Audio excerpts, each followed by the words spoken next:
Our patron program is our biggest contributor to offset the expenses of this podcast. Thank you so much to everyone who has chosen to donate. It keeps us pushing forward on this mission. I appreciate it more than you know. To become a patron member, if you're not one yet, click the link in the bio, and I am incredibly grateful for your support. Welcome to the Covert Narcissism Podcast. I'm your host, Renee Swanson. Hey, welcome to the Thursday show of the Covert Narcissism Podcast. When we created the idea of the Thursday episodes, it was for throwback episodes and guest episodes.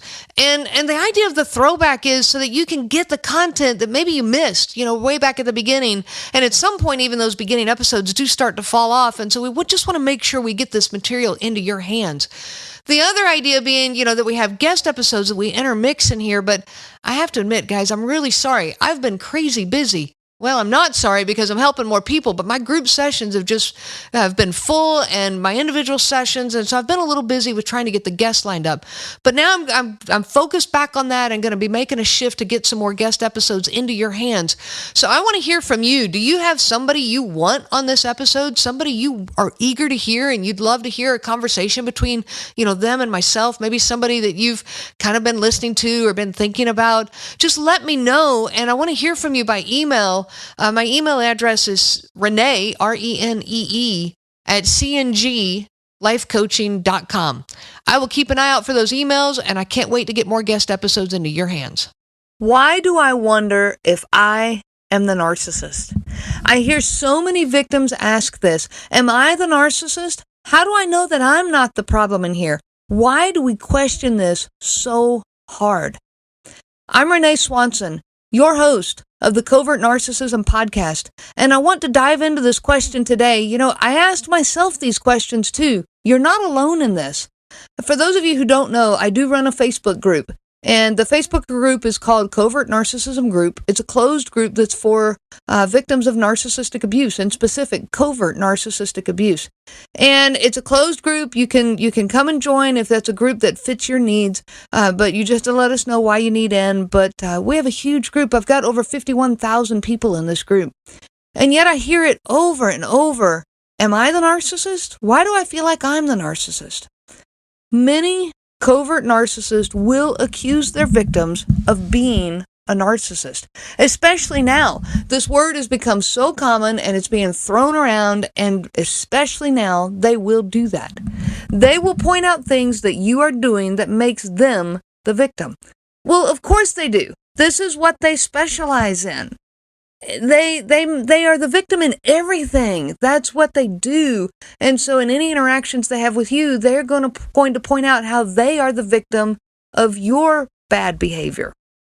And often, I will say, they are so good at this that they will put in just enough truth into what they're saying to make you truly question it and truly start to believe it. They are experts in this. I talked about it actually in the podcast already. We've been talking about how, covert narcissists play the victim. They're so manipulative and they turn everything around at you. They will make you feel bad for how they are feeling, and they will use just enough truth to confuse you. I want to give you a couple of examples.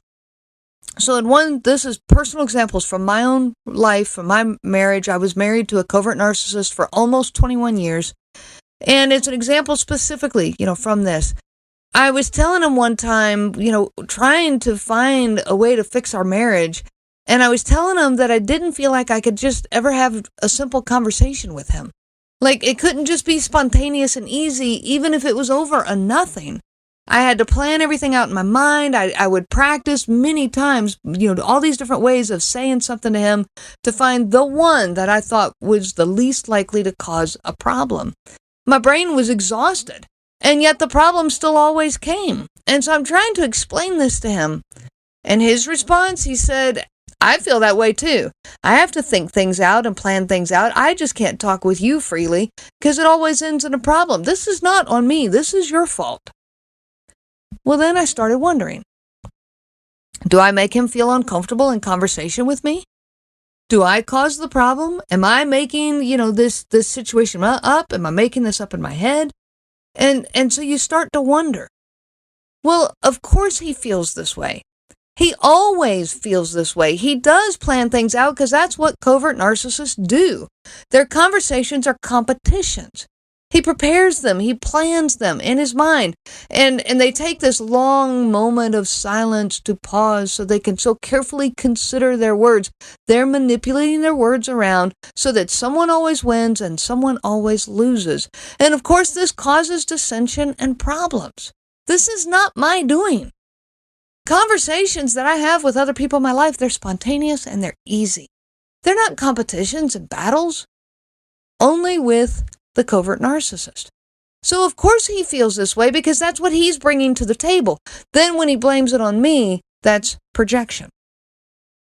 I'll give you another example. My husband was addicted to gaming. He played hours and hours and hours, weekends, weeknights, it didn't matter. He'd come home from work and go straight to the computer or straight to his phone. He would play all the way up until, late after the kids had gone to bed, and then he'd go to bed, he'd get up in the morning, he's right back on playing. The weekends, it was nothing for him to spend, up to 12 hours playing video games. It was crazy. And add to this, he had absolutely no relationship with me or with our boys. The gaming definitely got in the way of that relationship, but even the interactions we did have were so unstable and heated that it was just impossible to have a relationship of safety and security. So one time I was trying to talk with him about this, and I was talking to him about the lack of relationship that he had with me and with our kids, and I pointed out how many hours that he spent gaming and how much family life he was missing out on just by not being there. Well, he fired back at me. Well, you waste time too. You do things that waste time. Everybody does. And he compared it to the time that I spent practicing the piano and stretching on the floor. Those were the two biggies that he kept throwing back at me. Well, yeah, I spent time practicing the piano. At the time I was working as a professional pianist. And so I worked at this and I worked hard at it, but I also worked hard to keep my schedule to where my practice time was when the boys were at school and while he was at work. In fact, he once commented that he missed hearing me play because he never got to hear me play anymore. Well, that was because I worked to make my practice time be when they weren't home. Because then when they were home, I wanted to be available to my family. And so I worked hard at this. And I had a strong relationship with our boys. And yes, I spent time in the evening stretching. Sure, while we were watching TV with the kids, I would sit on the floor stretching my legs. While I was watching TV, he was up gaming.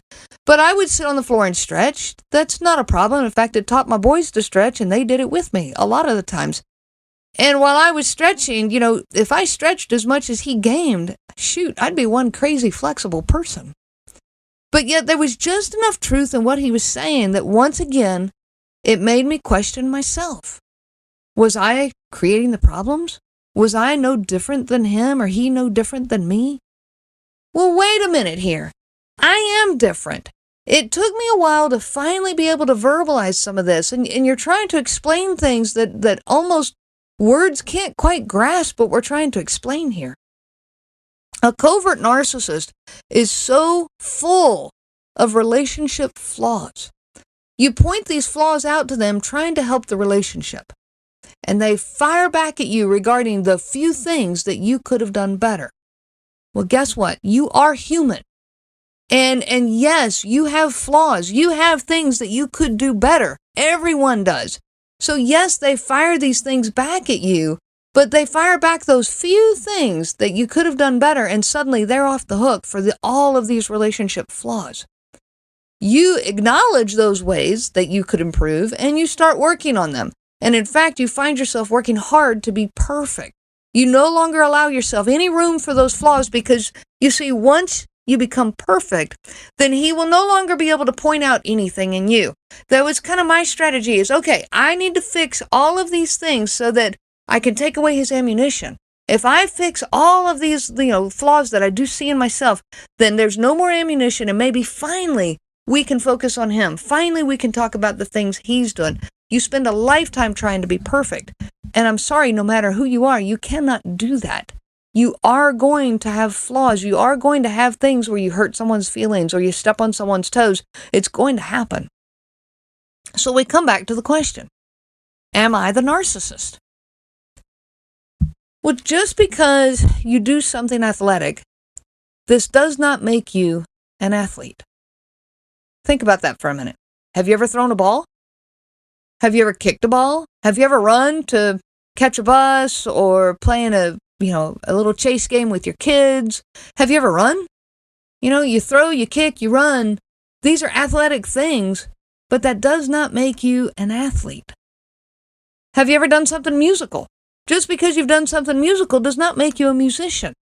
Maybe you sing in the car. Maybe you sing in the shower. Maybe you dance in the living room, or maybe you go, out and do some line dancing with some friends. This does not make you a musician or a dancer. Just because you do something narcissistic does not make you a narcissist.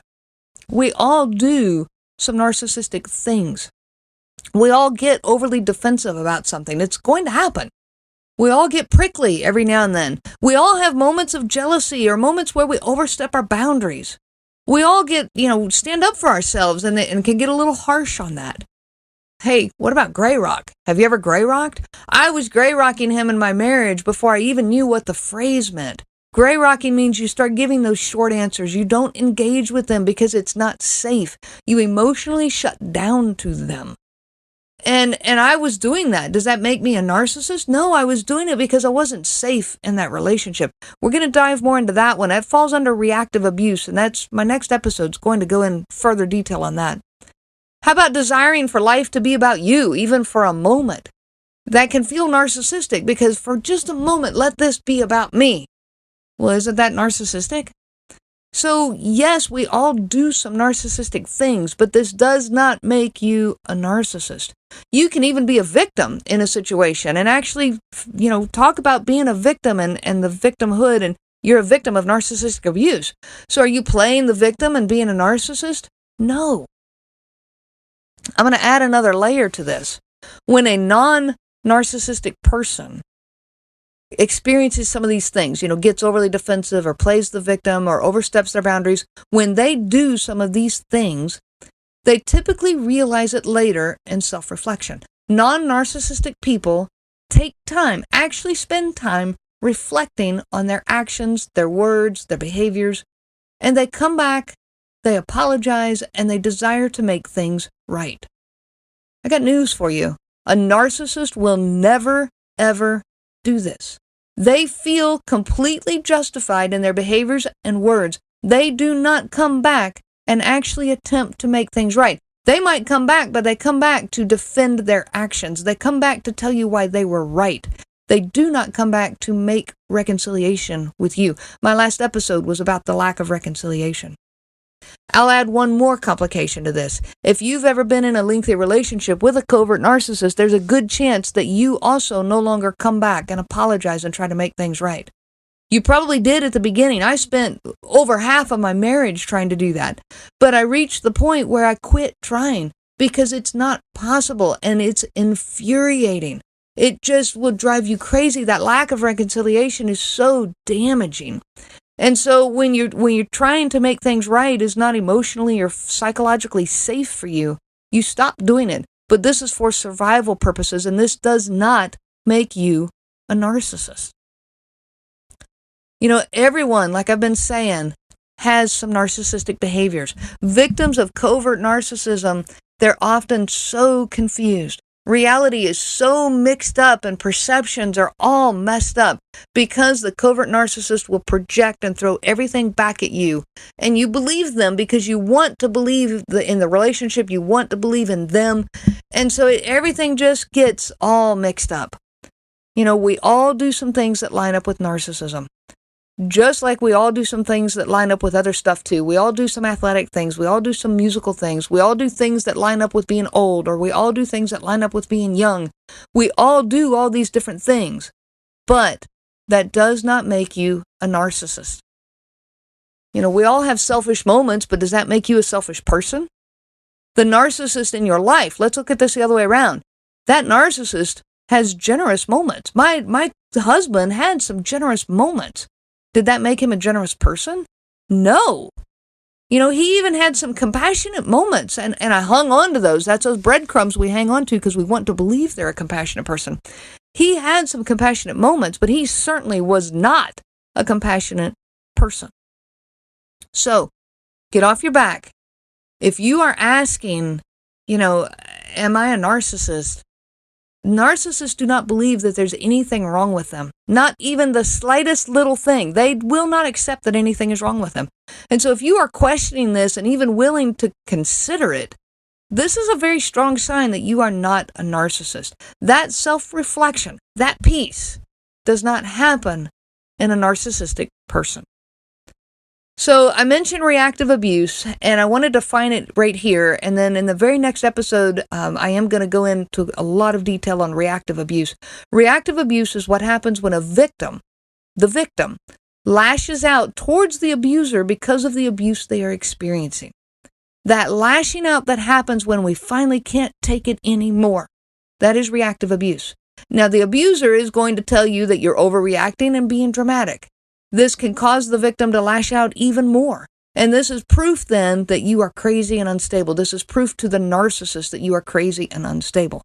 But listen to me, that does not make you a narcissist. Reactive abuse is a real thing. We are going to go into a deeper look at it in the very next episode. So be sure to catch that one. Hit that favorite button or subscribe button on this podcast so that you don't miss it. Thank you so much for joining me today, and I wish you so much peace on your journey of healing. You have been listening to the Covert Narcissism Podcast with your host, Renee Swanson. Be sure to check out our website at www.covertnarcissism.com. There you will find many resources just for you to help you on this journey. You can also reach out to me by email at Renee, RENEE, at cnglifecoaching.com. Those letters are CNG, as in Covert Narcissism Group. I do look forward to hearing from you. I wish you so much peace on your journey of healing.